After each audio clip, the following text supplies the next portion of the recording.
আপনি যখন আমাকে ডিভোর্সে দিবেন তাহলে আমাকে বিয়ে করছেন কেন? আমার সৎ মায়ের থেকে জীবন বাঁচা, ওর সাথে সংসার করার জন্য না। আর তাছাড়া তোর মতো ছোট লোকদের না 2-4 টাকা দান করা যায়, তোদের সাথে সংসার করা যায়।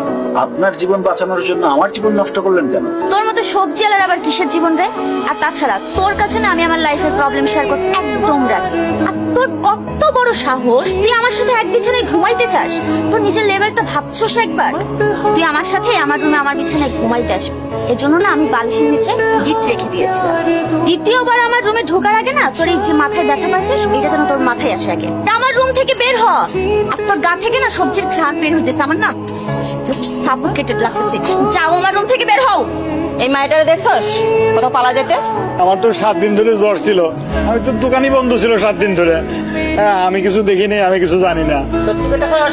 সত্যি করতেছি। আপা, এই হালার সাথে কথা বলে কোনো লাভ নেই কা? একটা বলদ চলেন। ঠিকই কইছস, এই আস্ত বলত। চল। এটা কোন ধরনের বেয়াদবি?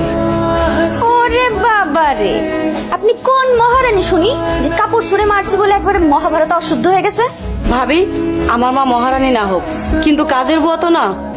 তুমি তো আমার মায়ের সাথে কাজের বুয়ার মতো আচরণ করতেছো। সে আমার কাছে কাজের বুয়া থেকে বেশি কিছু না, বরঞ্চ কাজের বুয়াই। ভাবি, তুমি বড় লোকের মেয়ে হয়েছো বইলা আমাদের সাথে এরকম খারাপ ব্যবহার করতে পারো না। কি ব্যবহার করব না করব সেটা তোমার থেকে আমাকে শিখতে হবে। শোনো, আজ থেকে তুমি আর তোমার মা চাকরানির মতো আমার সব কাজ করবে।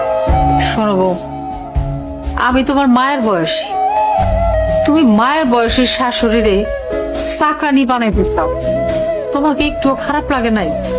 বুক কাঁপলো না? না, কাঁপেনি। আপনাদের মতো ছোট লোকদের জন্য আমার কোনো সিম্প্যাথি কাজ করে না। আপনারা মা আর মেয়ে মিলে ময়লা কাপড় চোপড়গুলো এখন ধুয়ে রোদে শুকাইতে দিবেন, জান? ভাবি, অসম্ভব। তুমি এবারের বউ, তুমি আমাদের সেবা যত্ন করবা, তা না করে তুমি উল্টা দিনের পর দিন আমাদের সাথে অত্যাচার করে চলছো। এই চুপ করো তো, তুমি বেশি কথা না বলে তোমাদেরকে যেটা বলা হচ্ছে সেটা করো। বৌমা, একটা কথা শোনো। জি বলেন। বৌমা, আমি তোমার চাকরানি হয়ে থাকুন, কিন্তু তুমি আমার একটা কথা রাখবা। মা, তুমি কি বললা? শাশুড়ি হয়ে ছেলের বউ চাকরানি হয়ে থাকবা? হ, আমি বোর কথা মতো চাকরানি হয়ে থাকবো, আমার কোনো কষ্ট হইব না, খারাপ লাগবে না। আমি চাকরানি হই, যা খুশি হই, তারপরও যদি আমার সন্তানটা ভালো থাকে, সুখে থাকে, তার জন্য আমি সবকিছু করতে পারি, প্রয়োজন হলে জীবনও দিতে পারি।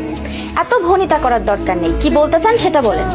বৌমা, আমার ছেলেটারে তুমি ডিভোর্স দিও না। বিশ্বাস করো, আমার ছেলেটা তার জীবনের চাইতে তোমারে বেশি ভালোবাসে।